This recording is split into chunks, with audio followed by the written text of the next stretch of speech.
बड़े renowned artist हैं, बड़े काबिल एहतराम हैं, साजिद हसन साहब उनका बेटा साहिर।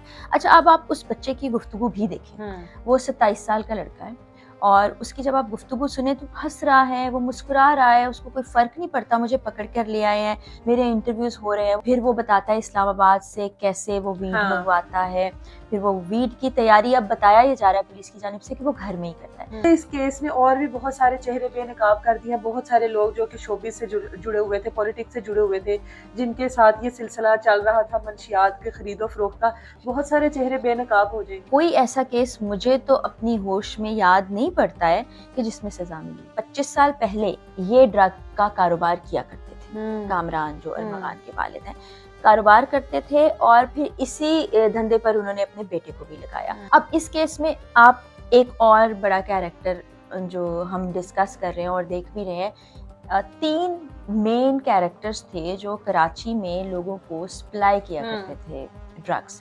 जिनमें एक तो यही बच्चे का नाम आ रहा है, 23 साल का बच्चा है, उसको चेहरा इतना मासूम देख के तो ऐसी तकलीफ होती है। फिर एक और शख्स था जो रोड एक्सीडेंट में मारा गया था, सबाती नाम है उसका, वो एक और कैरेक्टर था। तीसरा जो है साहिर, बड़े रिनाउंड आर्टिस्ट हैं, बड़े काबिल एहतराम हैं, साजिद हसन साहब उनका बेटा साहिर। अच्छा, अब आप उस बच्चे की गुफ्तगू भी देखें, वो 27 साल का लड़का है और उसकी जब आप गुफ्तगू सुने तो हंस रहा है, वो मुस्कुरा रहा है, उसको कोई फ़र्क नहीं पड़ता मुझे पकड़ कर ले आए हैं, मेरे इंटरव्यूज़ हो रहे हैं, वो खुद भी एक्टिंग करता है, मॉडलिंग करता है। फिर जो वो इंकशाफात कर रहा है, बड़ी बड़ी सियासी शख्सियत, बड़े बड़े आला ओहदेदार, फिर वो बताता है इस्लामाबाद से कैसे वो वीड मंगवाता है, फिर वो वीड की तैयारी अब बताया ये जा रहा है पुलिस की जानिब से कि वो घर में ही करता है। फिर वो 27 साल का है और वो कहता है कि पिछले 13-14 साल से मैं ये इस्तेमाल कर रहा हूं।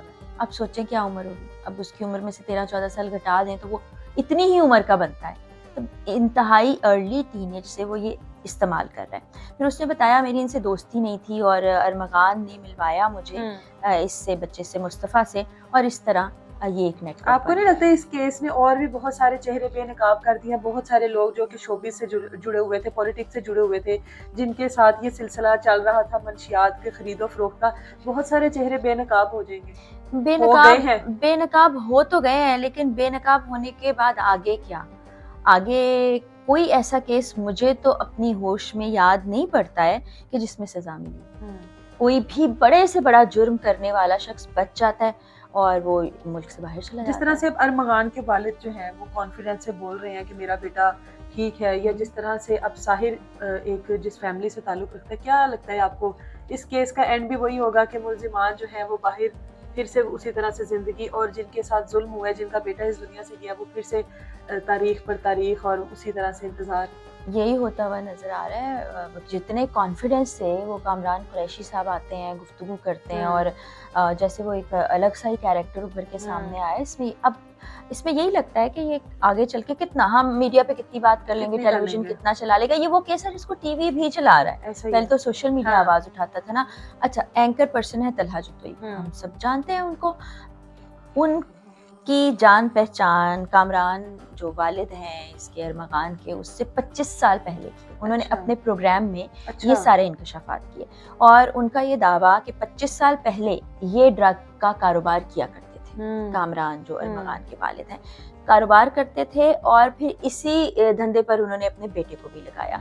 और वो बड़ा प्राउडली अपने हल्काए बाब में कहते थे कि मेरा बच्चा तो एक महीने में 8 से 10 करोड़ रुपए कमा रहा है। फिर वो आज भी वही बात करते हैं। फिर धमकियों वाली बात भी उन्होंने ये बताई, तलहा ने अपने प्रोग्राम में भी, आप जाकर देख सकते हैं कि उसने बताया कि मुझे धमकियां मिल रही हैं। और फिर उन्होंने ये भी बताया कि मेरे इल्ज़ामात इस तरह दुरुस्त साबित होते हैं कि कामरान साहब ने ये बात मान ली है कि मैं पिछले 25 से 27 साल के अरसे से तलहा को जानता हूँ। तो जब जान पहचान होती है तो आपको कुछ ना कुछ तो मालूम होता है, लेकिन कोई इसको देख नहीं सका, कोई इसको जांच नहीं सका। जिस एरिया का बताया जा रहा है जहाँ अरमगान फेज़ 5 में रहता था, वो बड़ा पॉश इलाका है कराची का, वहाँ पर पुलिस भी होती है, वहाँ पर इस तरह की चीज़ें नहीं होती हैं। लेकिन अब ये लम्हा फ़िक्रिया है कि वहाँ ये सब कुछ हो रहा है। फिर वो कॉल सेंटर चल रहा था, अब वो कॉल सेंटर गैर कानूनी है, वहाँ से कैसे लोगों को फ्रॉड के जरिए बेवकूफ़ बनाया जाता है, उनसे रकम ली जाती है। 45 लैपटॉप मिले हैं, जदीद तरीन असलहा मिला है। फिर एक और चीज़, वो जो पार्टीज़ वाली خواتین کی لڑکیوں کی انوالومنٹ، اس میں پہلے امشا نامی لڑکی تھی جو کیا فرار ہے، دبئی شاید کہتے ہیں چلی گئی ہے. پھر اس کے بعد زوما نام کی لڑکی اور اینجلینا. اب زوما کا بھی ایک کیریکٹر سامنے آتا ہے. زوما کو یہ اپنے گھر میں بلاتا ہے ارمغان، اور ان کی کچھ تلخ کلامی ہوتی ہے پہلے. وہ کہتا ہے سیٹل کرنا ہے. اب یہ اس کا طریقہ واردات بن چکا ہے. اس کو گھر پہ بلاتا ہے اور بات بڑھتے بڑھتے زیادہ بڑھ جاتی ہے. اس کو اتنا شدید تشدد کا نشانہ بناتا ہے کہ اس کی حالت غیر ہو جاتی ہے. پھر وہ گزری پولیس کو کال کرتا ہے کہ آئیں اس کو لے جائیں اور کوئی اور کیس ڈال دیں. بہرحال پولیس نہیں پہنچتی. وہ ایک پرائیویٹ گاڑی کے ذریعے سے اسپتال اس کو بھجوا دیتا ہے. اب اسپتال ذرائع پولیس کو کال کرتے ہیں اور کہتے ہیں کہ یہ پولیس کیس ہے کیونکہ لڑکی کی حالت بہت خراب تھی. پھر میڈیکل میں یہ بھی پتہ چلتا ہے کہ اس کو صرف مارا پیٹا نہیں گیا کا نشانہ بھی بنایا گیا. بالکل. پھر اس کو جب پولیس کو بلایا جاتا ہے، کیس درج ہوتا ہے، تو اس کو اسٹریٹ کرائم کے کیس میں ڈال دیا جاتا ہے. لڑکی جو بتا رہی ہے، کہہ رہی ہے، اس کو نہیں سنا جاتا. اب یہ بھی آپ دیکھیے. پھر یہ جو پہلے بھی میں نے کہا ویڈیوز کے اندر کہ یہ پورا ایک دھندا چل رہا ہے جس میں کم عمر لڑکیوں کو بلایا جاتا ہے، ان کو ڈرگس پہ لگایا جاتا ہے. لگانے کے بعد جب وہ ان کی ڈیمانڈ ہو جاتی ہے نا کہ ہمیں یہ چیزیں استعمال کرنی ہے، پھر ان کو اپنے مقاصد کے لیے استعمال کیا جاتا ہے. اور جب وہ نہیں مانتی تو پھر مارا پیٹا جاتا ہے. اور یہ بڑے عرصے سے ہو رہا ہے، انڈر گراؤنڈ یہ سب کچھ چل رہا ہے. پاکستان کے بڑے بڑے شہروں میں یہ نیٹ ورک کام کرتا ہے اور اس کی کڑیاں یہاں تک نہیں ہے، باہر بھی. بہت سے بڑے بڑے نام ہیں جو ان چیزوں میں شامل ہیں. بہت سارے ایسے کالجز ہیں، یونیورسٹیز ہیں جہاں پر یہ چیز قبول کر لی گئی ہے کہ وہاں پہ منشیات کس طرح سے پہنچائی جاتی تھی اور کس طرح سے اسٹوڈنٹس کو اس چیز پہ لگایا جاتا تھا. اب یہ کیس چل رہا ہے اس ٹائم. کیس جو ہے بہت ہائی پروفائل کیس ہے، لیکن کچھ عرصے بعد یہ کیس بھی باقی کیس کی طرح دب جائے گا، فائلوں کی زینت بن جائے گا. اور اس کے بعد جو سفر کرے گی وہ ہوگی مصطفیٰ کی والدہ، جو کہ انصاف کی منتظر.